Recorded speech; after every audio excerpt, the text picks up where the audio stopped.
right, everyone. Thanks for joining us again for episode 3 of In a Cook's Kitchen with Craig Sewell. In a few minutes, we're going to have a word from our sponsor. In the meantime, please post your questions either in the chat box or the question and answer box. We'll try to get to them throughout the show. If not, we can get to them at the end. All relative links will be in the chat box as well. And the recipes for this show will also be available on our website. All right, Sam, go ahead. Hi, thank you for the opportunity to sponsor tonight's event and to provide some information about Essex Bank. I'm Sam Creel and I'm the branch manager at the Crofton branch of Essex Bank. We're a community bank with 3 offices in Anne Arundel County in the communities of Annapolis, Edgewater, and Crofton. At Essex Bank, we focus on serving the banking needs of consumers and businesses that may not have the individualized attention, superior service by other banks, primarily national and regional banks. Our experienced bankers take the time to understand each customer's needs and provide the products and services to satisfy those needs. We offer competitive rates on both loans and deposit products. We offer stick of butter and services that allow you to bank safely from your home or from your office. These include online banking, mobile banking, and bill pay. Essex Bank hopes you have a great night and enjoy tonight's episode of In a Cook's Kitchen. Thank you. Thank you, Sam. All right, Craig, floor is yours. Great, thanks very much. Good evening, welcome back to my kitchen. We were together 2 weeks ago and it was dark outside. And today it's light and it was warm-ish. So yay. Thought tonight that we'd do something a little kind of Easter-ish. So my favorite cook, my favorite cooking teacher was Julia Child. So we're going to rob Julia Child's recipe book for a little while, and we're going to do her quiche Lorraine recipe tonight. Before we get involved in making the pâte brisée, the short pastry crust, I'm going to talk a little bit about our ingredients. We're going to be using, not a lot, we're going to be using eggs from Morris Hill Farm down in Tracy's Landing. Going to be doing some bacon from Amcono Farm, which I'll tell you a little bit more about as we start cooking it. They're in Huntingtown. We're also going to be using a cream from a creamery up in Pennsylvania. So as we start moving through these things, this is actually what we're going to make. Because we'll have enough time to put together the recipe tonight and we'll get it in the oven. And one of the WhatsApp people can take this particular quiche with them today. And the other one I'll bake off and that'll be for me tomorrow. So let's get started. Pie crust, pastry crust. Intimidating to a lot of people and actually shouldn't be. So what I want to do is kind of take it down to its basics, discuss some of the troublesome areas that people might find, and see if we can kind of get around those when we're doing this. First thing, actually, that we need to do to try to limit some of our time here is I'm going to go ahead and start cooking off the bacon. The quiche Lorraine takes bacon. If you want to make a quiche vegetarian, please do. One of the things that I do at home quite often is that I'll do a very small dice on potatoes, boil those off, do other vegetables, asparagus, mushrooms, those, soften those, put those in the pastry shell, and then put the filling in, the cream and the egg, cheese if you'd like, and then bake that off. Tonight, we're going to stay pretty close to Julia's recipe. I do want to show you the bacon from Amcono Farm. Amcono is one of the one of the farms that I work with in Southern Maryland with SMATIC and the Southern Maryland Meats Program. This is bacon.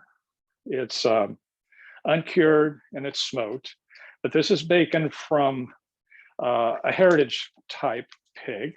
It's called kune kune. Kune kune, K-U-N-E, K-U-N-E.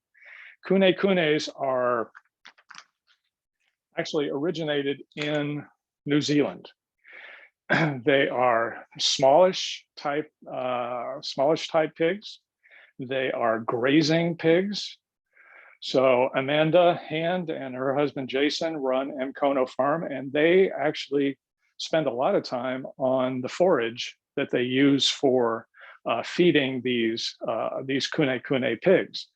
They're not the sort of pigs that wallow in mud and that sort of thing. They are a grazing pig, and they're a very friendly pig, and they're a very hairy pig. So when you go to, if you'd ever visit Mkono Farm, the pigs will run up to you. You can scratch them on the head. They're almost pet-like. But as you can see,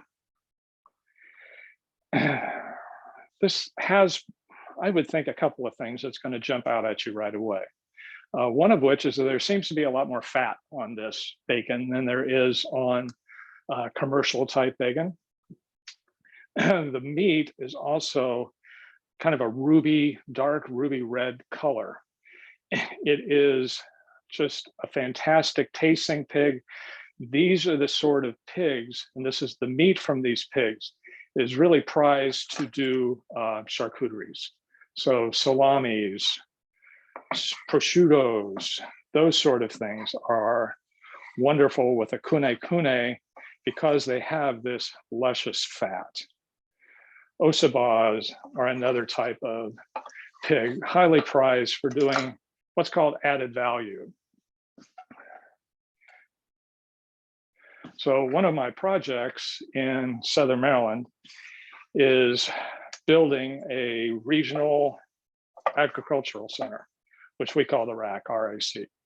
And the RAC is going to be anchored by a butcher shop and a charcuterie operation.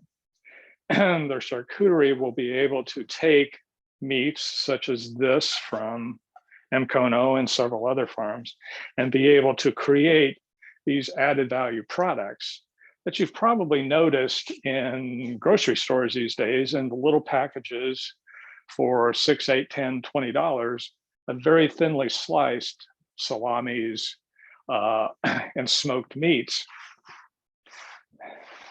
And that's for just about maybe 4 to 6 ounces.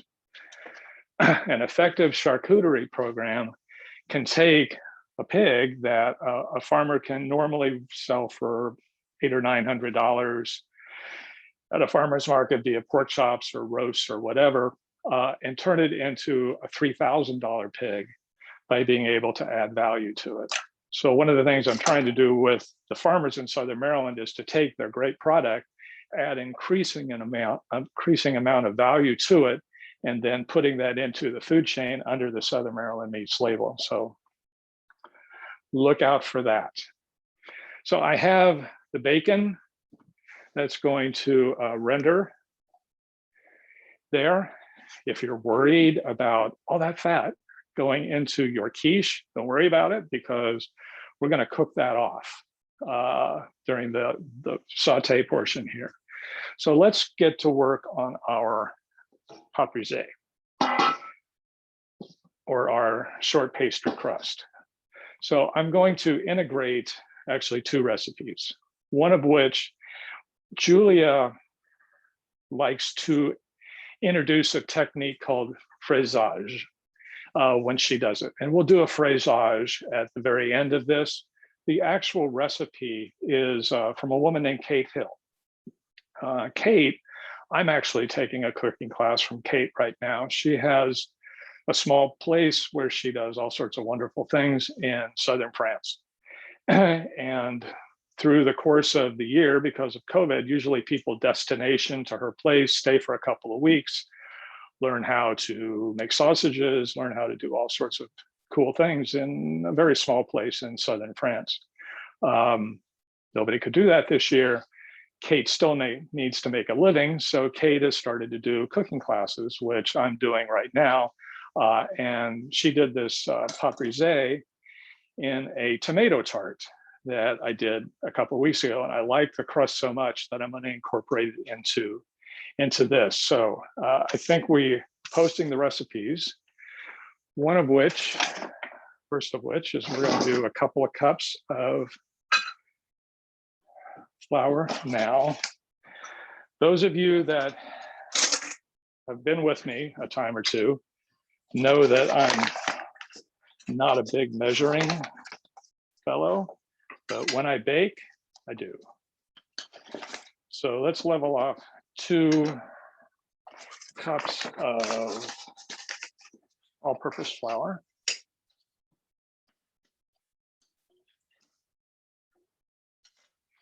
I'm going to keep the flour out because we're going to need it again. Going to do a bit of salt.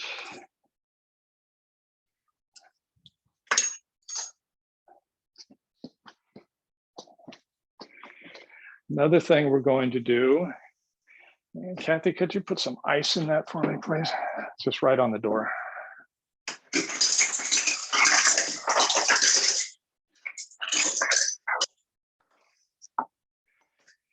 You've probably heard about one of the keys to making a good crust is to make sure your ingredients are as cold as possible. So we just did some ice water. Kate's addition to the pâte brisée is that she does a little egg within the ice water towards the end. So we're going to do that, but then we are going to come back and do the frisée. The frisage. So we're going to mix this up. I have a half a cup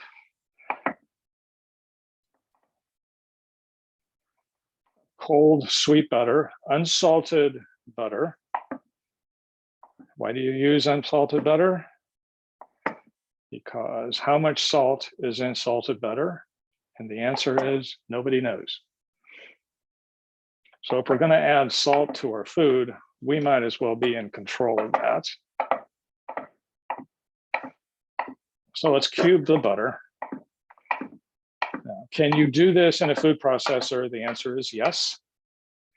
I do frequently do biscuits and crusts and whatnot in the food processor. You just have to be really careful to make sure you don't overprocess and use it on pulse. But I know with a stationary camera, this might be a little difficult to see, but what I'm doing is I'm just squeezing the butter through my fingers. You can use a pastry cutter. You can use a couple of butter knives to try to cut it through. I always like to use my fingers, or you can pull it up like this. We want to leave some chunks of butter, not huge chunks, but smaller ones. But we do need to work quickly. If you get interrupted, if the phone rings, if one of the kids is bothering you, walk away from this. You can put it in the freezer and come back to it.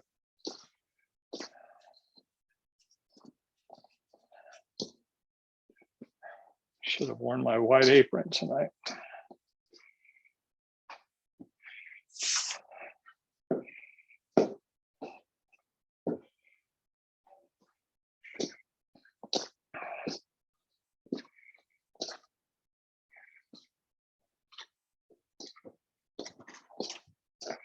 All right, we're almost there. So try to do, we just have small chunks of butter, and I'm satisfied with that. To this, we're going to add some ice water and the beaten egg. For something about this size, probably use about a quarter cup of water. So we've beaten an egg.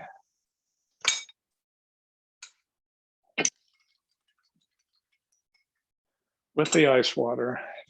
Now we're just going to incorporate that into the dough, working quickly. And we're just going to add enough so that it starts to hold together. And then we'll do the fraisage.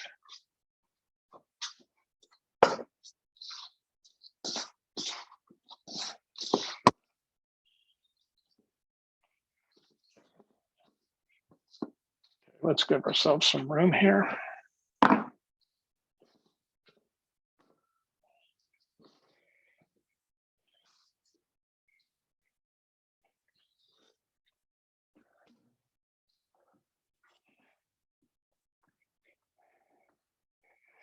Kind of push it into a rectangle. And then this with the palm of your hand, squeeze this out.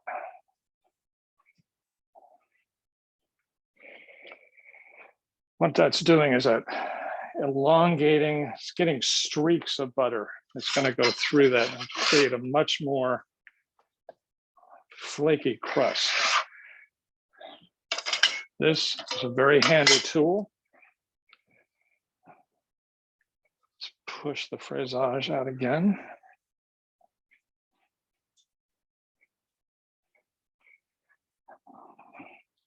By the way, Austin did mention this at the very beginning, but I want to emphasize it. If you do have questions, just drop them in the chat and we'll just answer them as we go along. I'm more accustomed to doing cooking with people here. So talking with you is a good thing. Okay, we're just going to do this 3 times.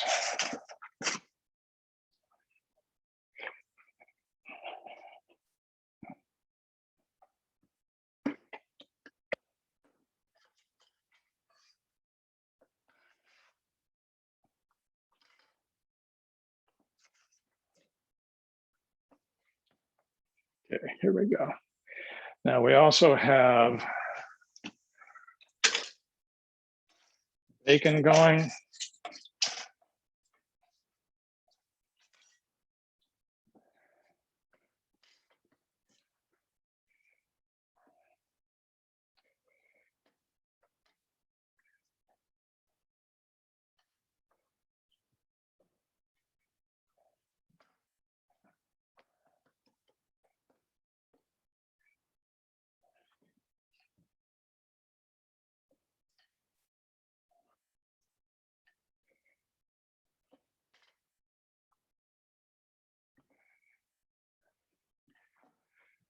My mother, who was a little short, crabby German woman,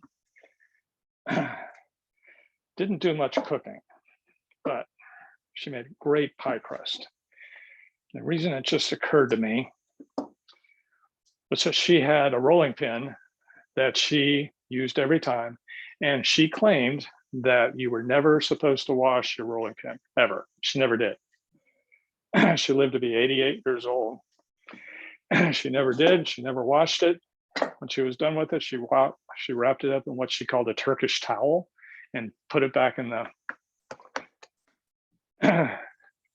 the drawer. So we're going to use this tart pan. We need to get a little butter on it, so I'm just going to take the wrapper off of this.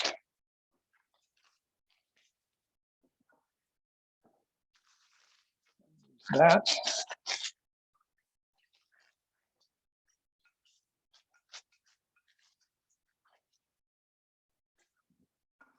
Now let's get this in. So I just roll the pastry dough.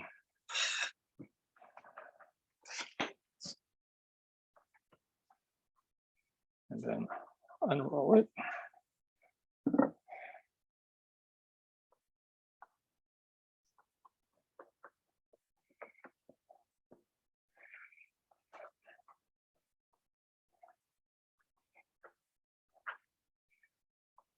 So this is one of those tart pans that has a lot of fluting on it. So let's take advantage of that and make a really charming looking quiche. Press it up against there.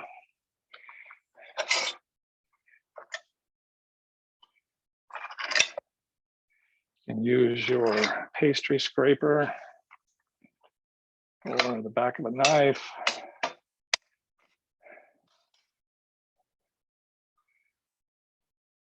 If we're just doing a regular pie plate, you could do fluting around the edge. Since we have such a decorative thing going here, we're just going to do that. So that is done. I'm going to poke it with a fork, and I'm not going to pre-bake it.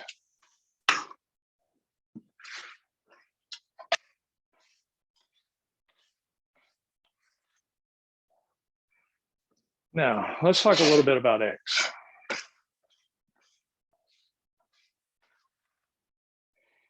If there's only one thing that you buy locally, make it eggs. Don't be confused with all of the nomenclature that goes around eggs. Cage-free, just regular age. Cage-free simply means legally, simply means that these chickens had a bigger cage and they had the opportunity to go outside. I like my poultry and I like my eggs from my poultry from animals from poultry that was able to live as close to its natural state as possible. So it should run around outside. It should get lots of sunlight. It should eat bugs.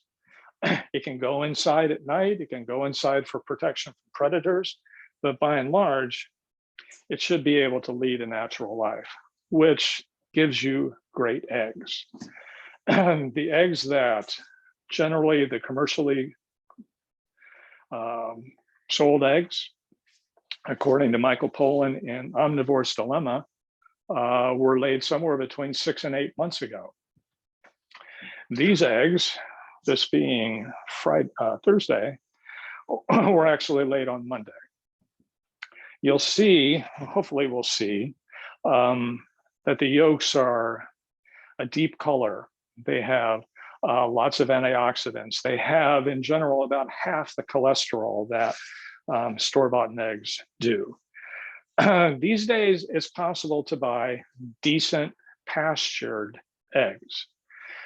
Pastured does not mean pasteurized. It means that they were raised in pasture. So don't be confused. Buy eggs from a local source if you can. If not, buy pastured eggs.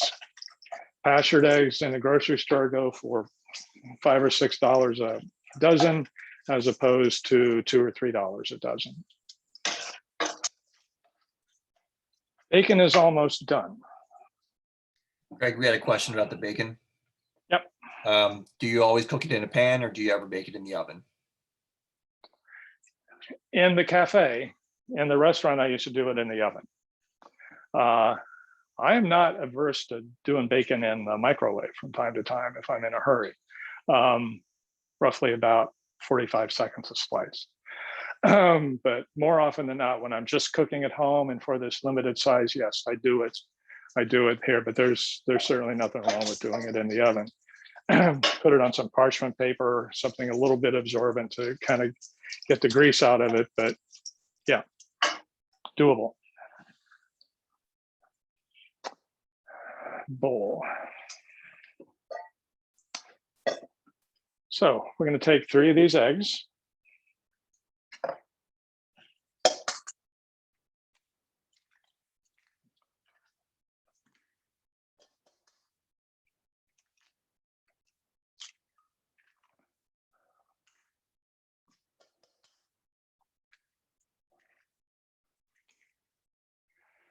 Going to do about between a cup and a half, a cup and a quarter, and a cup and a half of heavy cream.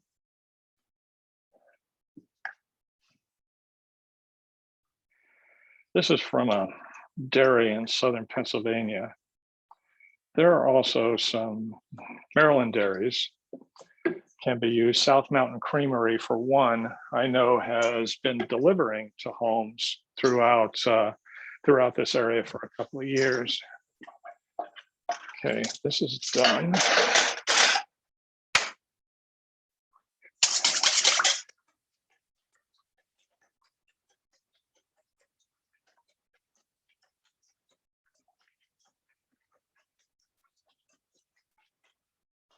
So to this, I'm going to kind of follow the recipe here so I don't send you off in some other direction. We're going to do probably about a quarter teaspoon of salt. Going to do a little pepper. This is a white pepper.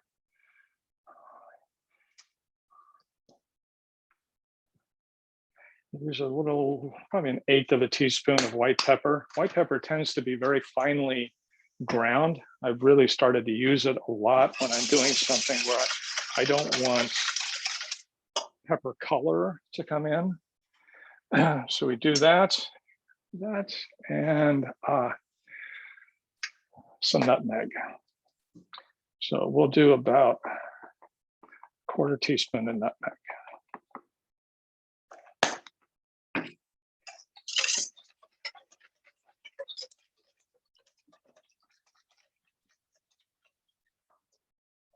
And that is our filling.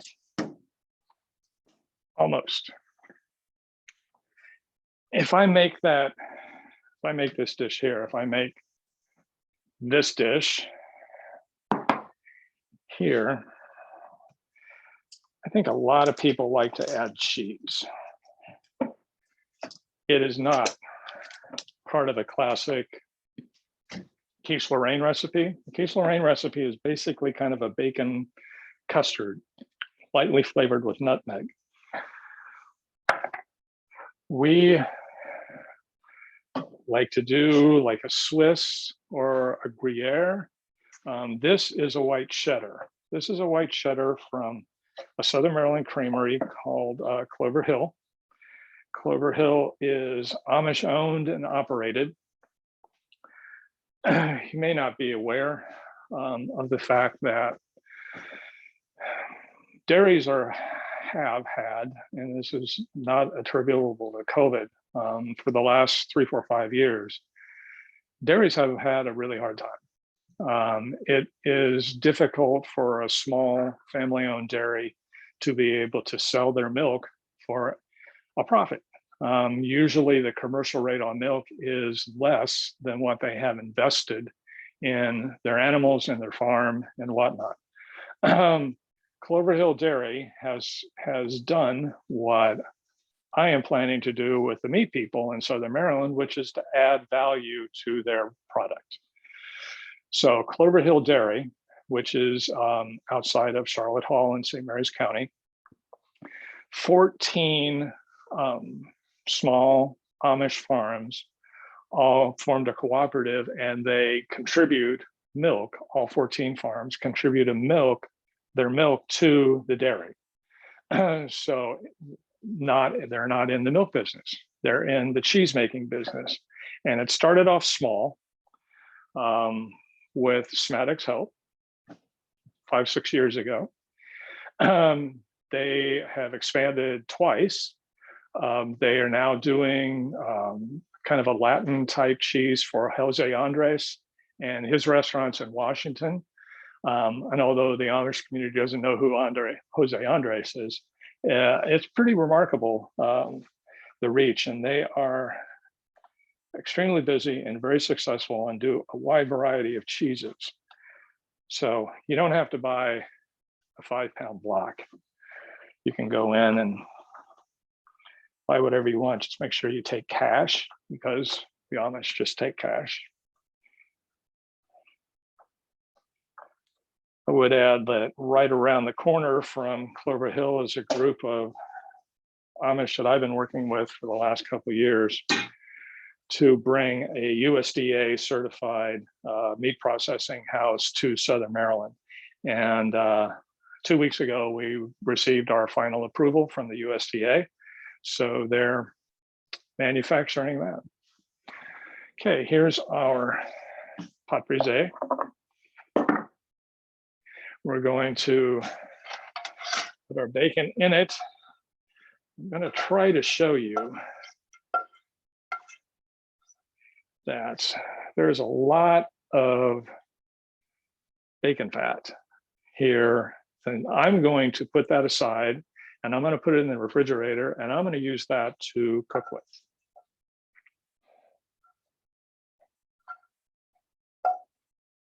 So we're just putting the meat portion in here. I don't know, maybe I can show you how much.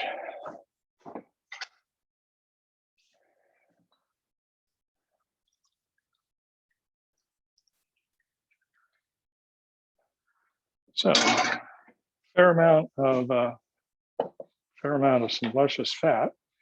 Okay, spread this out.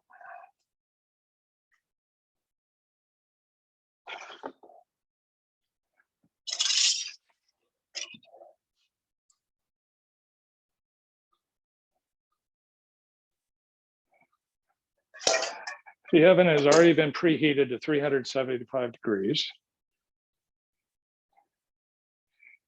Just adding this white cheddar.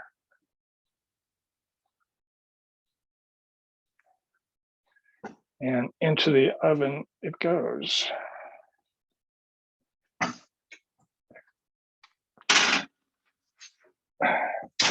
So that will be in for that size, probably around 35 minutes. Going to want to check it at that point. How do I know when it's done?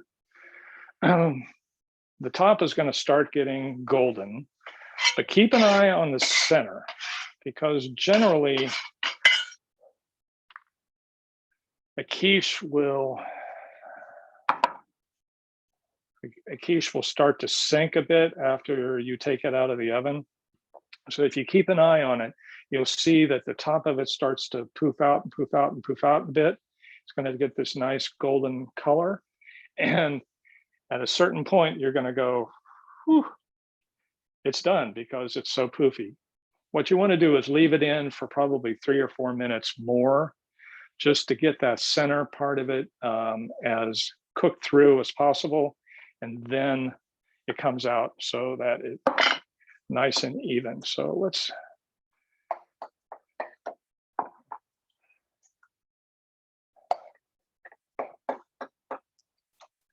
slice that one up.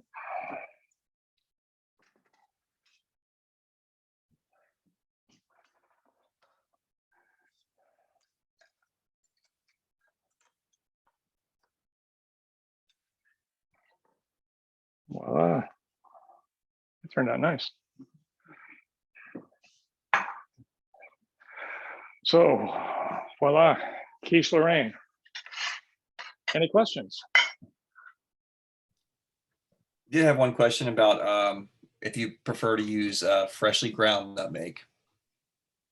Yeah, I mean, if you can do it, that'd be great. If you have a dedicated grinder to be able to do that, no problem with that whatsoever. All right, and someone else asked, can this recipe be successful without cheese? Is it okay to add? Absolutely, absolutely. Cheese is an individual thing. Let me just say this about recipes. Now, and let's just use tonight's class as an example. Recipes are written by people who think that this is the best way to do this particular dish. They may or they may not be totally right. They certainly don't know what your taste is. So your taste might be slightly different from that. I found by doing both Julia's pot brisée recipe and Kate's pot brisée recipe that for my purposes, I kind of like Kate's. When you cut into it, the bottom of the crust, even after it's cooked and everything, the bottom of the crust has some substance to it. It's not just a total slice through. It gives a little bit, and I like that little bit of light crunch at the bottom of the pastry, and you get that through the egg that's on. So I do it that way. As far as the filling goes, yeah, I mean, quiche Lorraine, traditional French kind of cafe type recipe. It does not use cheese, although I think for American palates, most Americans are really involved in cheese in this sort of savory pie. Don't have to do it. Quiche Lorraine, according to Julia, is actually kind of a bacon infused custard. Could you clarify the oven temperature again? 375. And someone else asked, what would you typically serve with this? I was going to go there next. Well, depends on who I'm serving it to. If I'm serving it to me, I would probably do some cottage potatoes or something on the side, and there's probably people that say, oh, too much. If I'm doing it for my wife, I'm probably going to do some sort of kale salad with a light lemon type of vinaigrette or something like that. So kind of the quiche, especially like brunch, a quiche and a salad, a nice light salad with a citrus type vinaigrette is entirely doable. Nice fresh fruit, sliced papaya, something like that. So when we get back together again in a couple of weeks, it's going to be springtime, I hope. I have a small backyard pool that I'm actually going to open up this weekend. So I'm pushing it, pool open before tulips are up. But we're going to kind of celebrate spring. And I think we're going to do kind of all things asparagus because asparagus is a wonderful local dish. It's only here for, depends on the weather, 3, 4, 5 weeks in the spring, early part of the summertime. So I would just like to demonstrate a few really valuable things you can do with asparagus. And then I always, because of the recipes, I always look forward to asparagus season. And hopefully you do the same thing. So thanks very much. We'll see you in a couple of weeks. Great. Someone else said congrats on the USDA certification. It's been a long time working on that. If you can imagine meat processing across the country, which got a lot of press during COVID and whatnot.